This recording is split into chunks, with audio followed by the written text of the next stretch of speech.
Vamos falar de uma ocorrência com o Senhor Jesus Cristo, 5 dias antes da crucificação dele, na própria semana em que ele foi entregue. Obviamente uma passagem bem conhecida, todas as passagens do Evangelho são conhecidas. O tema da pregação, o título é Perfumando Tudo, onde vocês já podem imaginar qual é a história em que o Senhor Jesus Cristo esteve na casa de um homem que tinha sido leproso, Simão. Estavam lá a família amada de Jesus, Lázaro, que ele tinha levantado dentre os mortos, Maria e Marta. Esse episódio é relatado em 3 evangelhos, Mateus, Marcos e João. Nós vamos comentar um pouquinho sobre cada um. Vamos a Mateus então, para dar a partida do contexto. Mateus capítulo 26, versículos de 6 a 13.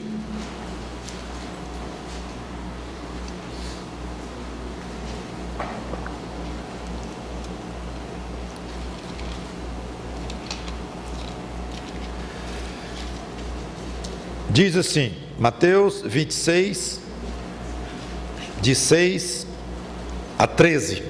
Ora, estando Jesus em Betânia, em casa de Simão, o leproso, aproximou-se dele uma mulher.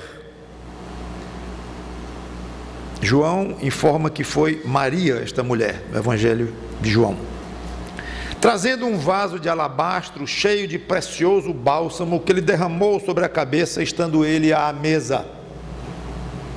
Vendo isto, indignaram-se os discípulos e disseram: para que este desperdício?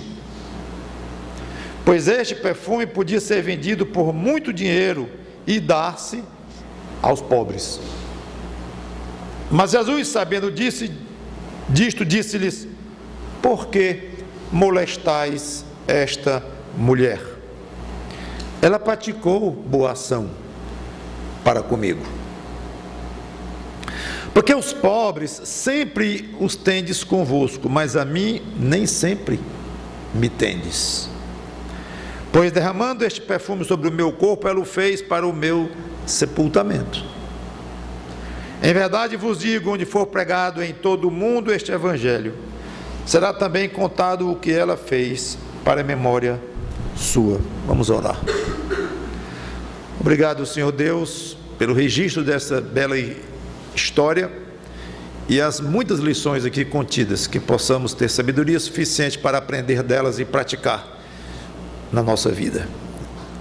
Honra o Senhor Jesus Cristo, ó Deus, com esta pregação, e honra Maria com esta pregação, porque o Senhor Jesus Cristo disse que esta história seria contada em memória dela.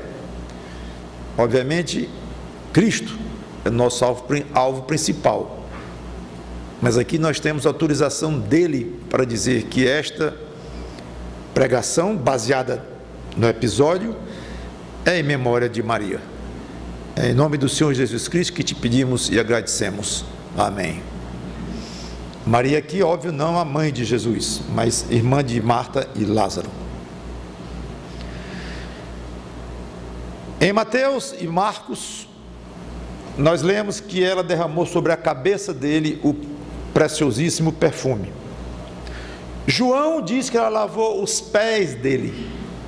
Isso tem dado muita margem para discussão entre os estudiosos. A ideia mais comum é que, como ela derramou em abundância, escorreu da cabeça aos pés. Muito provavelmente, num certo sentido, como se ela tivesse lavado o corpo dele. Inclusive ele mesmo disse que ela como que o ungiu, como se fosse prevendo, antecipando o embalsamento quanto à morte dele. É um drama com 3 atos. Primeiro ato, a iniciativa de Maria. Segundo ato, reação dos presentes. Terceiro ato, reação de Jesus. Então nós vamos observar cada um deles. Primeiro ato, a iniciativa de Maria. Ela derramou um perfume valiosíssimo sobre a cabeça e os pés dele, talvez só na cabeça, escorrendo para os pés, algo como meio litro de perfume, um perfume muito valioso que daria para um ano de trabalho de um trabalhador que na época, vamos supor, em termos de hoje, pegando-se o salário, em um ano daria em torno de 7 mil reais, por aí. Então era um perfume, talvez o que ela tinha de mais precioso, muito caro. E os evangelhos deixam claro, eles fazem questão de enfatizar que era muito valioso. Não sei como ela adquiriu isto, o tempo que ela passou para juntar o dinheiro para comprar esse perfume, não sabemos. Mas era extremamente precioso para ela. Não há nenhuma indicação que era uma família rica, milionária, em que um perfume desse não faria muita falta.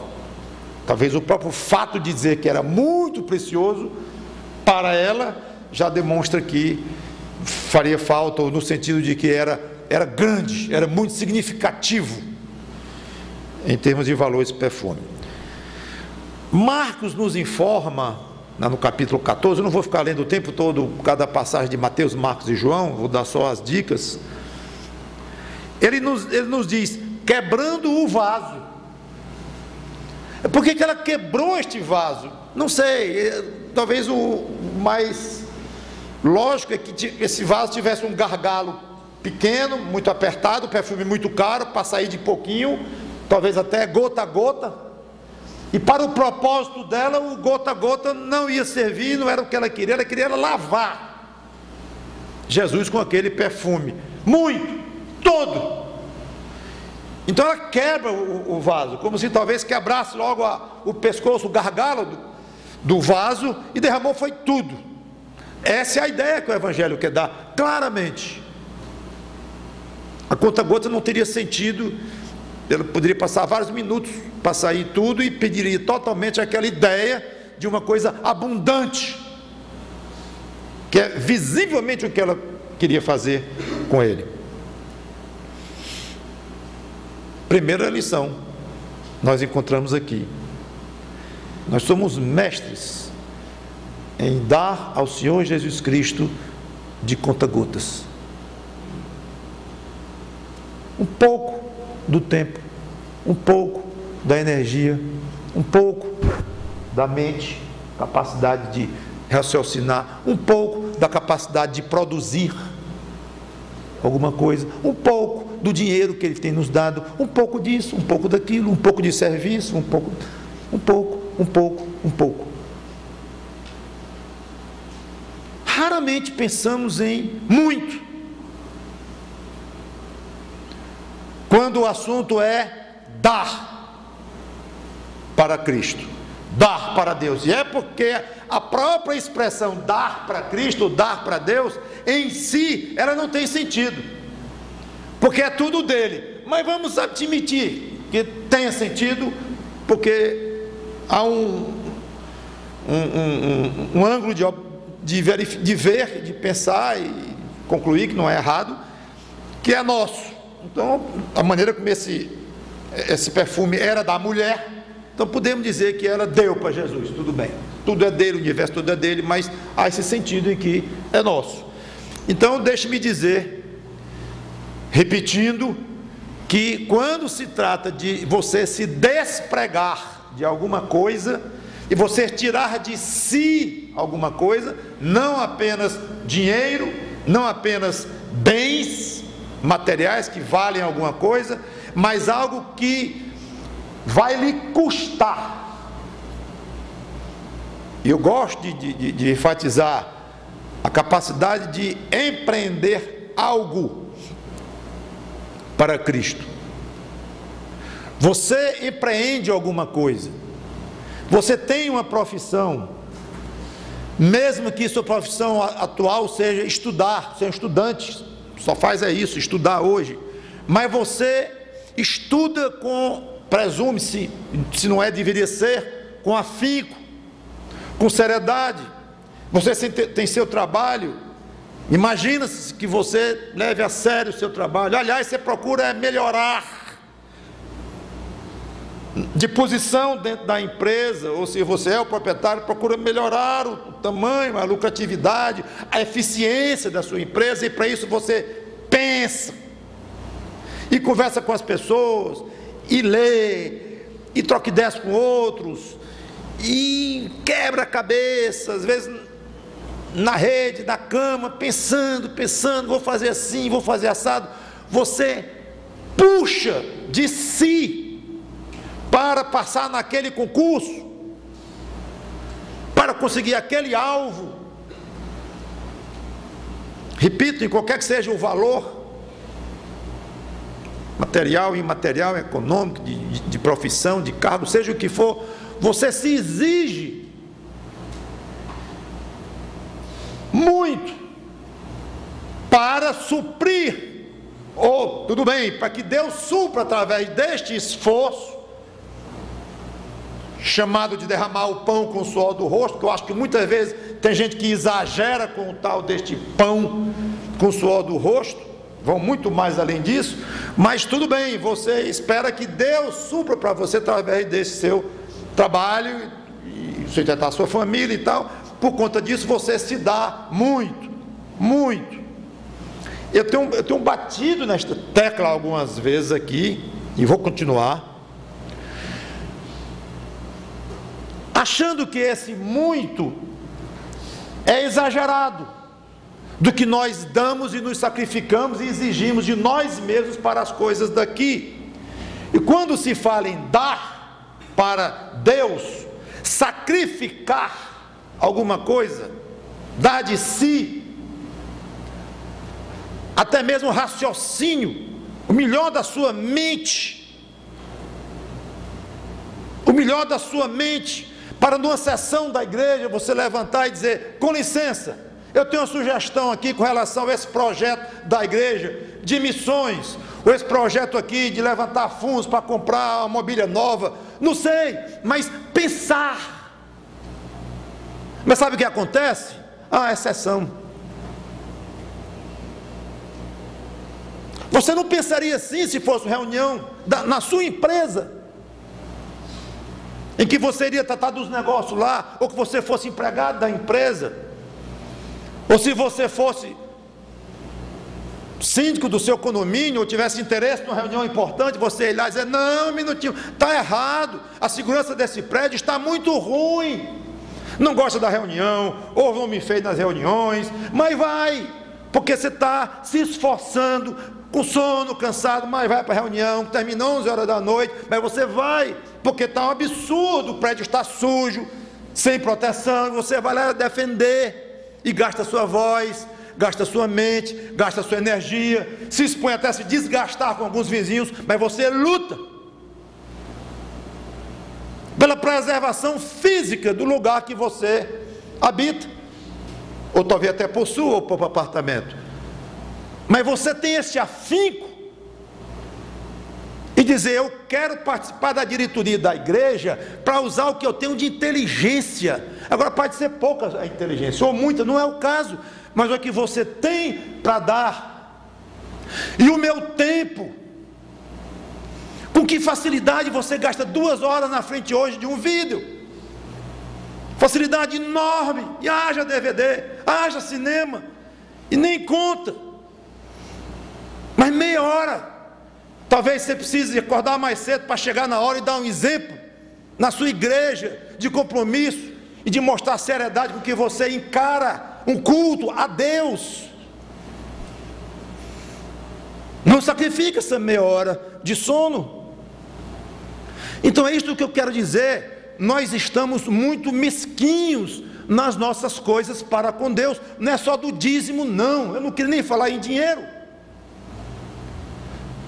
mas é do que você é, das coisas que você lhe deu. E Deus não só lhe deu dinheiro e conta corrente em algum banco, ou um bem qualquer para andar, não, Ele deu muito mais coisa, mais importante, muito mais importante, a inteligência que você tem, do que o dinheiro que você tem, milionário que você seja, e a sua contribuição no trabalho de Deus, e dizer: eu vou chegar atrasado hoje, porque eu vou pregar o evangelho, então eu vou chegar atrasado no compromisso tal, sei lá, eu não vou faltar, vou telefonar, esse eu não vou, eu perco essa venda mesmo, eu não vou, porque surgiu a possibilidade de você ganhar uma alma para Cristo.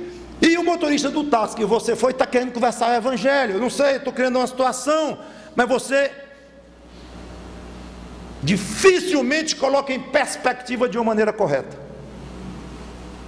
Mundo, vida aqui, primeiro lugar. As coisas de Deus, segundo lugar. Pena. Você quer dar para Jesus Cristo? Dê logo muito. Dê em grande quantidade. Seja generoso para com Deus. Como se Ele precisasse. É um privilégio nosso, ao menos podemos pensar na ideia de sermos generosos para com Deus, e Ele ainda aceitar. E Jesus Cristo, ao aceitar esse perfume sobre Ele caríssimo, Ele foi generoso com Maria. Quer dizer: Maria, obrigado, eu tenho todas as árvores do mundo, eu não preciso de uma árvorezinha da qual foi tirado esse seu perfume caríssimo, não. Muito obrigado, mas eu não. Você não entendeu bem quem eu sou, não quero não. Ele não precisa de perfume, mas ele aceitou a generosidade dele, ao aceitar a generosidade dela. Pois saiba, Deus aceita a sua generosidade. É você que é duro, pão duro para com Deus, em praticamente todas as coisas, infelizmente. Você e eu, nós, de uma maneira geral.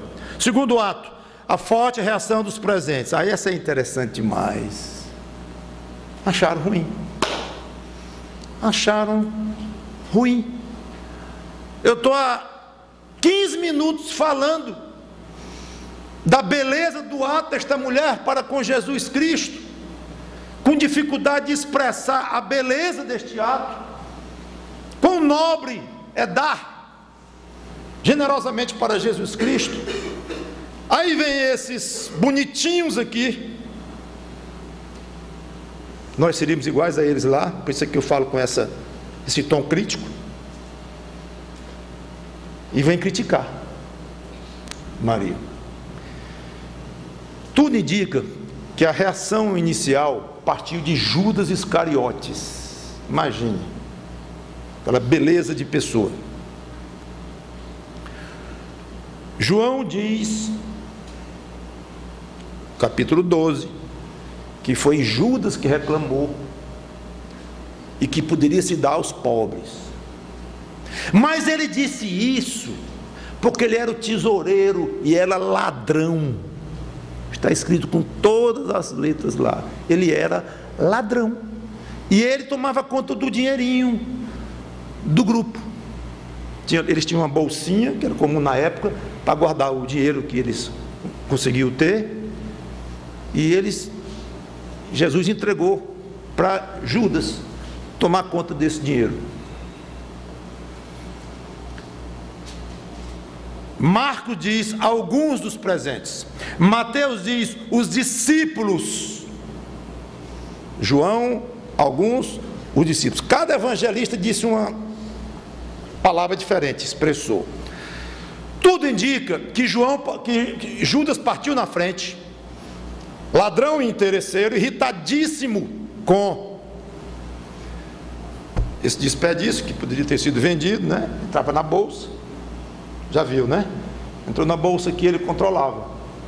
Alguém observou que logo depois daqui, poucos dias depois disso aqui, ele correu para negociar com os sacerdotes por dinheiro a vida de Jesus.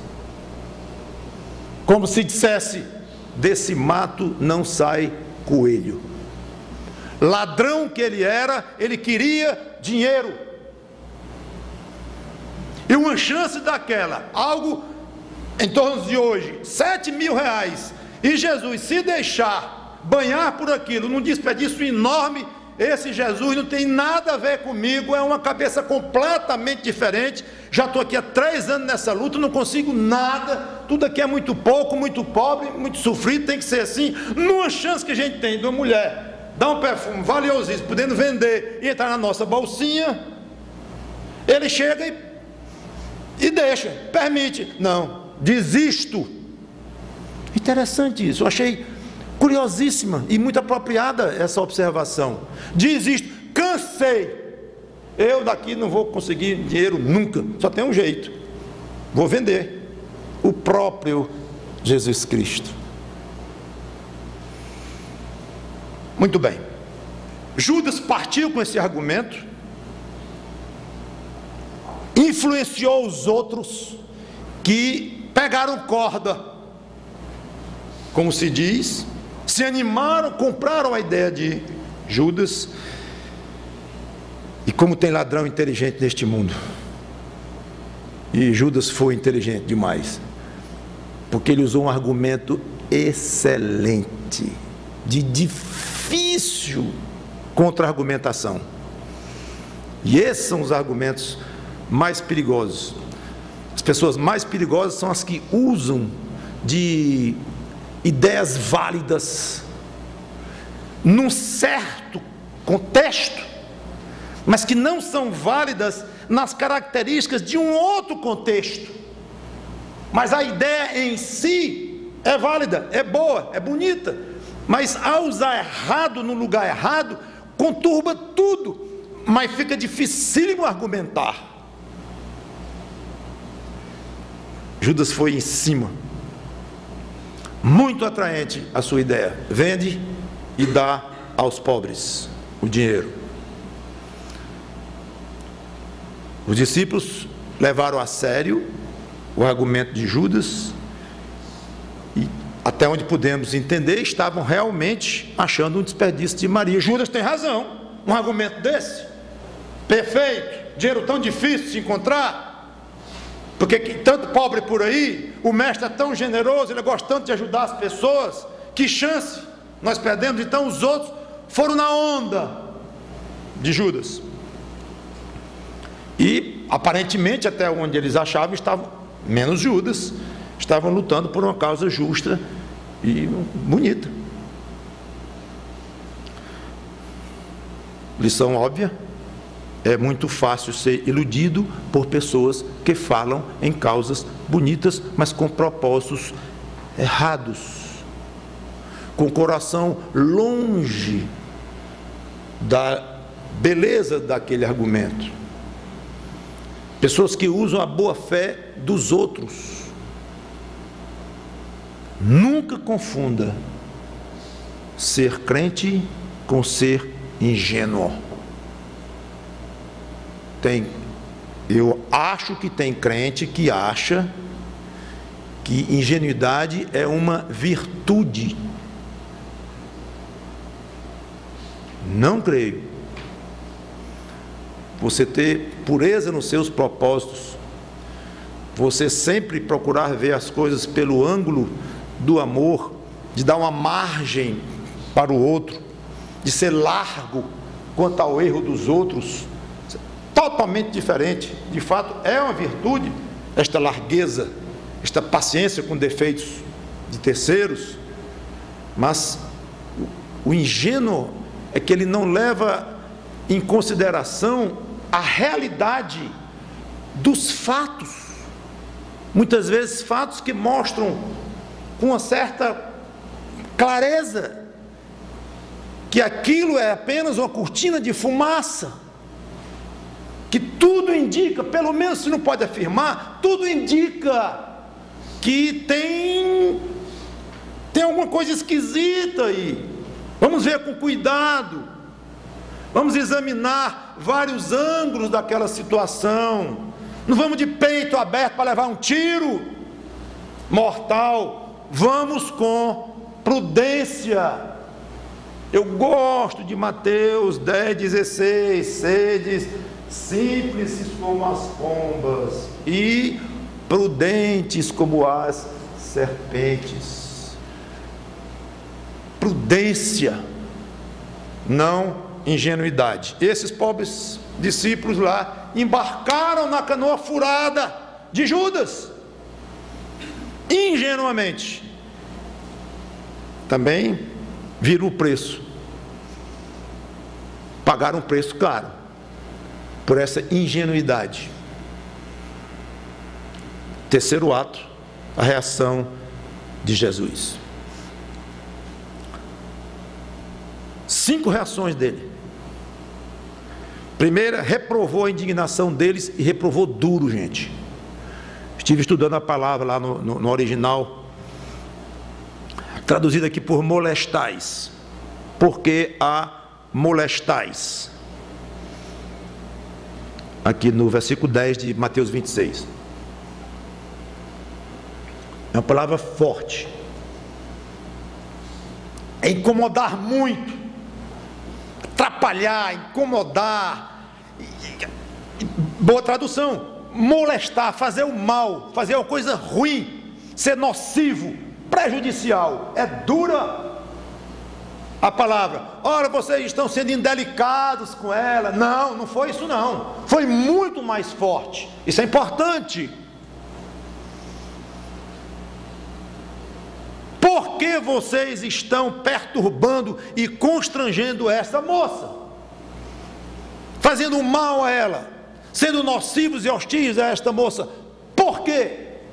Então a pergunta dele, obviamente, equivale a uma acusação dura. Agora imagine você na situação de Maria, mostrando o amor ao Senhor Jesus Cristo, uma percepção espiritual aguda. Não sabemos até que ponto ela pensou no coração dela quanto à questão da antecipação, quanto à morte de Cristo, em perfumá-lo logo, abrindo mão de grande quantia, mostrando grande generosidade, e ainda por cima criticada. Todos ali estavam olhando para ela com reprovação, numa corrente puxada por Judas, como já comentei. Aliás, interessante e irônico, é até engraçado um aspecto tragicômico. Questionaram o valor do perfume, que era caríssimo e tal, mas parece que se esqueceram que o perfume era dela. Agora, se o perfume fosse do grupo, se fosse um dinheiro saído da bolsinha lá deles, ainda vai. Embora Jesus fosse o mestre, mas era o grupo e tal, era a bolsa do grupo. Mas não, ela chega com uma propriedade absolutamente pessoal dela mesma. Quer dizer que a gente não faz o que quer do que é nosso, não?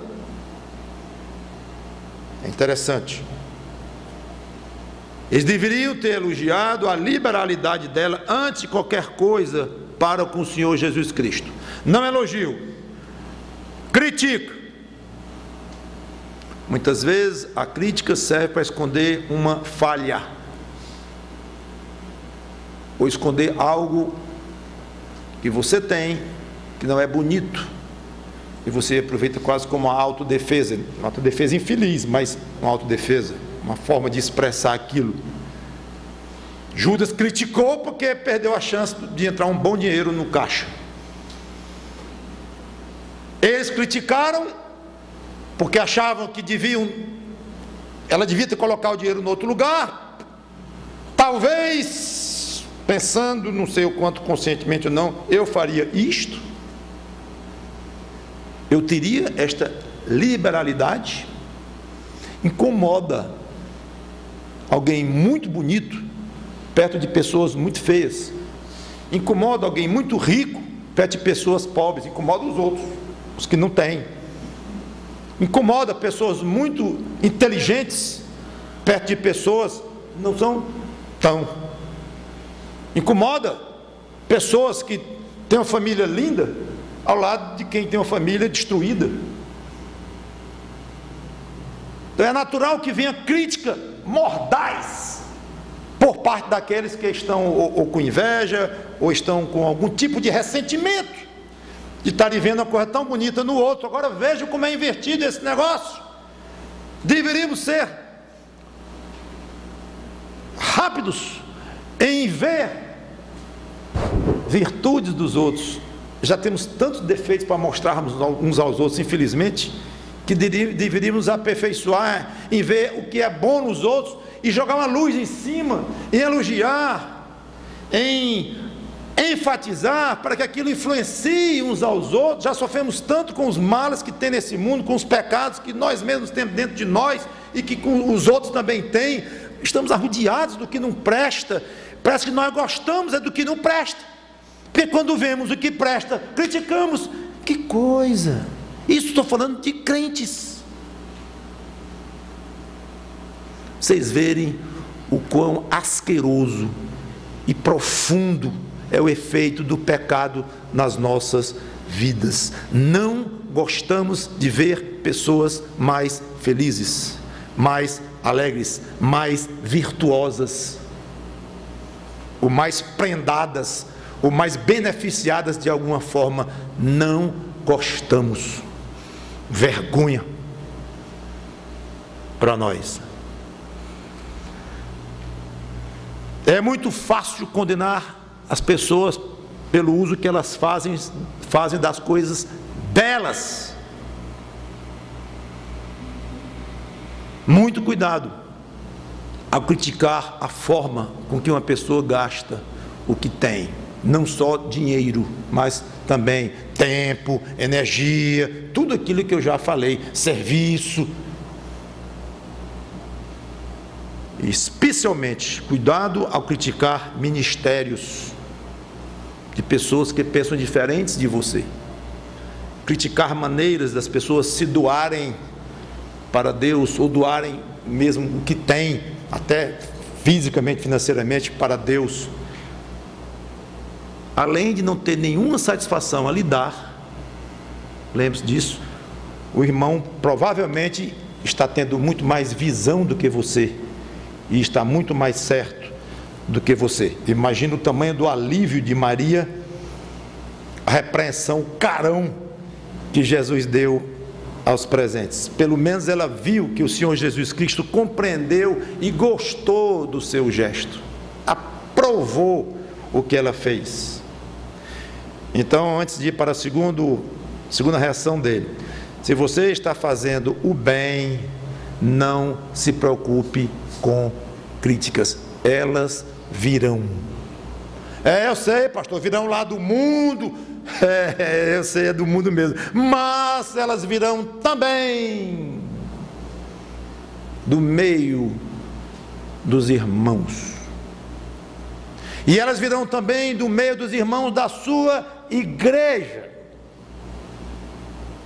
Deixa vir. Muitas perseguições que grandes crentes famosos, dos quais nós lemos as biografias e tudo, muitas das perseguições que eles tiveram, talvez as maiores, vieram de pessoas que se declaravam tão cristãs quanto eles. Podem olhar a história da igreja cristã. Então, se você está fazendo o bem, Jesus está com você. Ele vai lhe defender. Ele não vai aprovar quem lhe critica, quem está sendo malvado com você, quem está molestando você. Não se preocupe, Ele está com você. Tão somente trate de estar certo, de fazer o bem, de estar correto. Mas ele foi além. Ele repreende os discípulos, mas não fica nisso não. Agora ele elogia a mulher explicitamente. Agora que deve ter sido para eles duro ouvir, porque eles criticam. Aí Jesus elogia exatamente aquilo que eles estavam criticando. É duro para eles. Ele diz: ela praticou boa ação para comigo.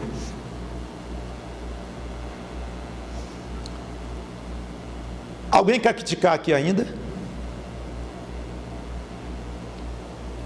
Pedro quer dizer alguma coisa? Mateus quer dizer alguma coisa? Ah, não. Judas quer dizer alguma coisa? Seu ladrão, que ele sabia? Ah, silêncio. Quer dizer que eu tinha que dizer com a minha boca explicitamente que ela praticou boa ação para comigo? Vocês não viram, seus míopes? Vocês não viram a obviedade do que esta mulher fez? Vocês viram onde é que ela jogou o perfume dela? Em cima de que cabeça? De que corpo? Qual foi o corpo que ela ungiu? Vocês viram? Não entenderam nada. Ela prestou boa ação para comigo. Jesus gostava de elogiar em público. Ele sabia o efeito positivo que isso provoca, um elogio correto. É muito difícil elogiar e muito fácil criticar. Já notou? Experimente. Amanhã você acorda, não sei se eu vou fazer hoje 3 elogios, vou fazer 3 críticas. Eu acho que você não chega no seu trabalho, já fez 8 críticas. Aí chega na hora de dormir e só fiz um elogio. E foi duro fazer aquele elogio. Por que que é assim, gente? Por que que não é o contrário? Por que que você não elogia? Uma criança pobre brincando e chama o carrinho de lata dela de um caminhãozinho de bonitinho, de fofinho, sei lá do que. Você não pode elogiar a beleza de alguém física, elogia a simpatia, a bondade, o sorriso, os dentes da pessoa. Elogiar. A pessoa se sente bem, sendo um elogio obviamente sincero, que venha do coração. É tão, eu ia dizer, é tão fácil elogiar. É e não é, né? Deveria ser tão fácil elogiar. Não é. Por quê? Porque se você elogia tão pouco, porque é difícil. Para a carne é difícil elogiar, obviamente, algo que merece ser elogiado. Então, o elogio na hora certa tem grande valor. Experimente elogiar mais. Terceiro modo de Jesus reagir, ou terceira reação dele. Ele explica por que Maria estava certa e contra-argumenta sobre os pobres. Aquele ponto que eu disse que Judas foi inteligentíssimo, porque ele usou um argumento muito difícil de combater. Esse dinheiro poderíamos dar para os pobres. Está cheio de pobre aqui em Jerusalém. Verdade. E Jesus enfrenta o argumento de cara. Primeiro, era uma boa ideia ajudar os pobres, óbvio, mas naquelas circunstâncias especiais havia uma causa melhor do que ajudar os pobres. Essa causa era fazer uma boa ação para com Jesus Cristo, mostrando uma generosidade enorme para com ele, proporcionalmente a que a mulher tinha e o preço do perfume, já que a estadia dele nesta terra era provisória, altamente provisória. Dali a 5 dias ele morreria. Tudo bem, ao 3º dia ressuscitaria, mais 40 dias e depois voltaria para o céu. E não seria mais visto aqui, e a presença física dele iria demorar a se fazer de novo. Já vamos com 2000 anos, ele não voltou ainda fisicamente, vai voltar, mas ainda não aconteceu. Então ele estava no final, apagando as luzes do seu ministério aqui. Então era muito mais apropriado gastar uma fortuna num gesto a ele do que mesmo gastar com os pobres. Coragem, né? Dizer que tem alguma coisa mais importante do que gastar dinheiro com alguém necessitado. Mas é a vida. Há circunstâncias em que uma certa ação é mais conveniente do que a outra, ou daquela mesma ação em outra circunstância. Os pobres, ele disse, citando inclusive a lei, Deuteronômio, os pobres sempre tereis convosco.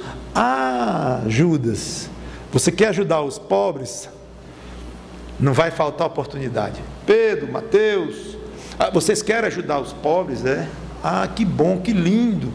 Vocês vão ter muita oportunidade de ajudar os pobres. E ajudaram. Paulo, que nem estava no grupo ainda, quanto Paulo trabalhou para os crentes pobres de Jerusalém, e a palavra de Deus que esses homens que eram pobres eles mesmos levaram, a vida eterna que eles levaram através da pregação deles, como ajudaram? Tirando juros, óbvio, mas naquele momento, não. Então aqui uma lição, antes de ir para a quarta, quinta e encerrar. Mesmo quando uma causa parece muito bonita em certas circunstâncias, em princípio, pode haver situações em que não é a melhor opção. E essas são umas coisas difíceis da vida. Escolher atitudes, linhas de ação, maneiras de proceder.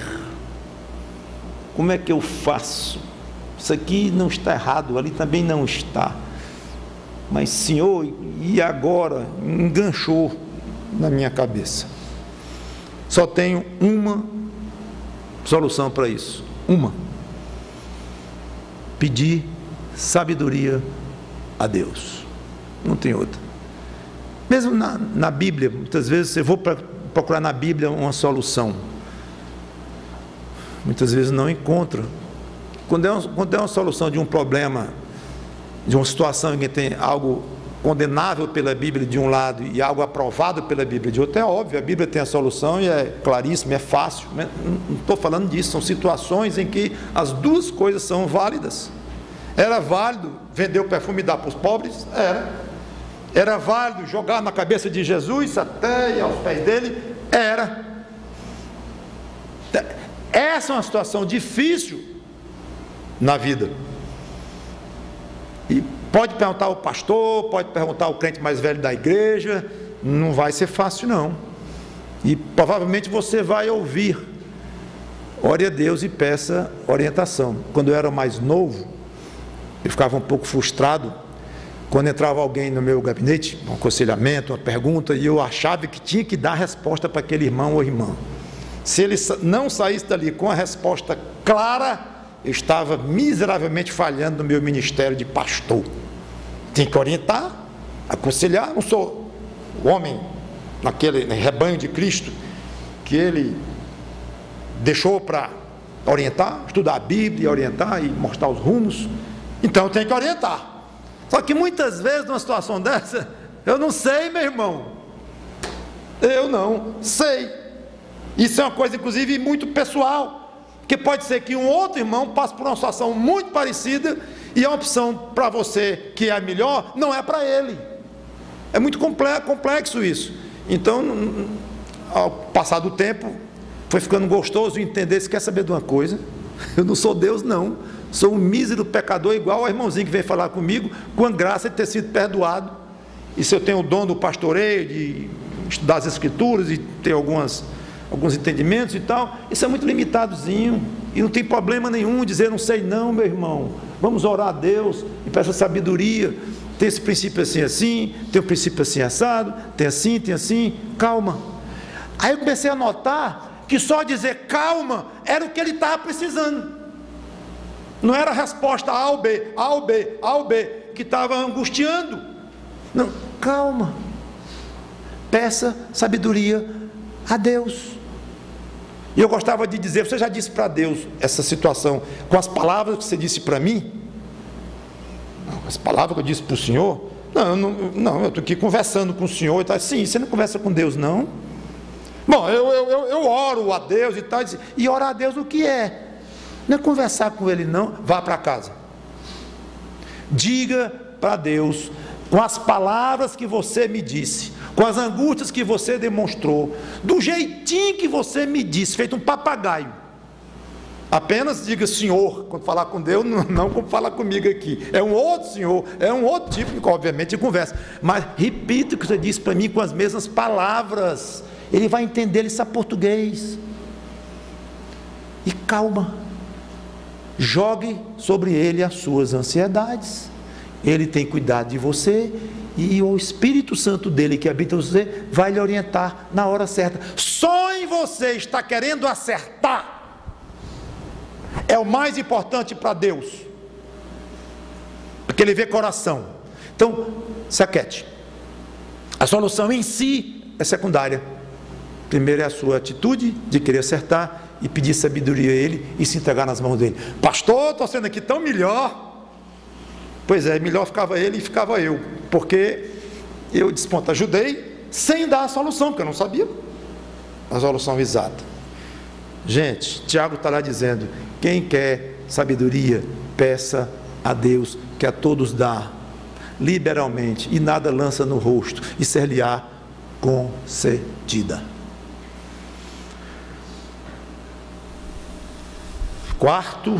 Quarta reação de Jesus: além da demonstração de amor dela, havia um significado mais profundo do gesto de Maria. Ela estava antecipando o dia da morte, do sepultamento dele 5 dias depois. O costume era ungir o corpo do morto antes de sepultar, só que dizem aí os historiadores que não era feito quando era uma morte de um condenado.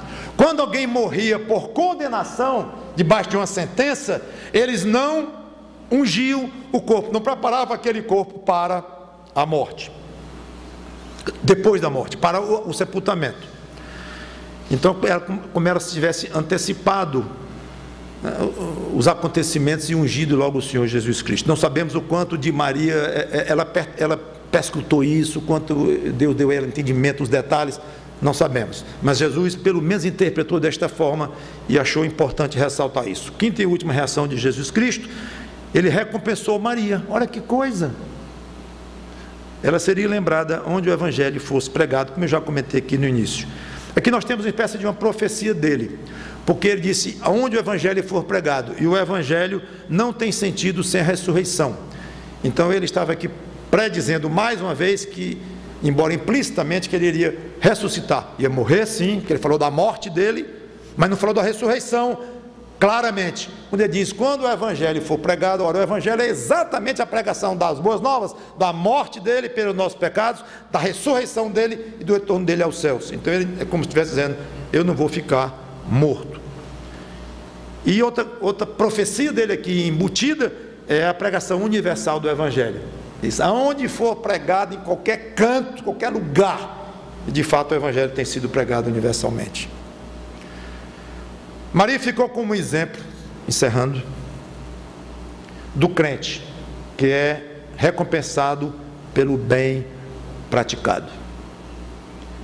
Deus é um Deus galardoador e se alegra em recompensar. Essa questão de recompensa é delicada, porque nós somos acostumados, muitas vezes uma recompensa vem com um pagamento de alguma coisa, então é como se Deus estivesse pagando a nós o que Ele está devendo. Eu não vou trabalhar muito aí, que eu já quero encerrar, mas de uma maneira bem simples: Deus não lhe deve nada, o Senhor Jesus Cristo não lhe deve nada, aliás é exatamente o contrário. Então sempre quando pensar em retribuição da parte de Cristo ou de Deus, em galardão da parte de Cristo ou de Deus, pense em generosidade dele. Nunca pense como uma obrigação dele, como ele estando fazendo alguma coisa que lhe deve. Pronto, de uma maneira muito simples, dá para você entender essa questão. E já que ele faz de uma maneira generosa, deve despertar em você um sentimento de gratidão. Se Deus fizer alguma coisa por você e você não sentir no seu coração algum tipo de sentimento de gratidão, tem uma coisa errada na maneira como você encara a Deus. Se é normal Deus lhe dar o pão de amanhã de manhã do café, tem uma coisa errada. Se é normal você amanhã, a hora dessa, ainda estar com uma boa saúde como você está agora, é normal, é hora de se esperar, é tudo bem, faz parte, tem uma coisa errada. Então, tudo o que você tem na sua vida, pode ser o pão de amanhã do café, pode ser o apartamento que você comprou depois de 20 anos pagando, enorme para os seus padrões, tudo Deus lhe deu porque quis, não foi para pagar o seu coração, pagar a sua fé, pagar a sua dedicação a Ele, não. Então ele não tinha obrigação nenhuma de fazer isto com Maria, mas fez alegremente. Ele gosta de dar, ele gosta de galardoar. Eu acho que nós fomos muito mais premiados aqui nesta terra do que nós imaginamos, muito mais. A gente não sabe exatamente dimensionar isso, aquilatar isto, mas gente, nós já fomos muito beneficiados aqui, muito mesmo.